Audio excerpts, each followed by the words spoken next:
Son illərin trendi olan distant iş rejimi HR sahəsinə necə təsir göstərir? Buna hibrid iş rejimi deyə bilərik. Bu artıq Azərbaycanda tətbiq olunan bir ənənədir və mühasibatlıqda, marketinqdə və məsləhət xidmətlərində bu mövcuddur. Amma HR üçün də bu az da olsa var, amma geniş tətbiqi başlanılacaq düşünürəm.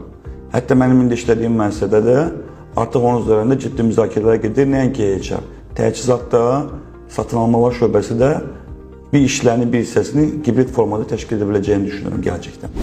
Xəyəm müəllim, sizi artıq çox tutmaq istəmirəm. Bu sualımı da cavablayın, daha sonra gedə bilərsiniz. Müəllim, HR mütəxəssislər ən çox hansı problemlərlə üzləşirlər? Nigar, bunu məncə iki hissəyə bölə bilərəm. Bir, qanunvericilikdə baş vermiş dəyişikliklərin tətbiqi ilə bağlı işləmə mexanizmi qanunvericilikdə əks olunmadığı üçün bu. İkincisi isə performans və ya KPI dəyərləndirməsi bu insanın resursları əməkdaşlarının ən çətini çəkdiyi mövzulardır.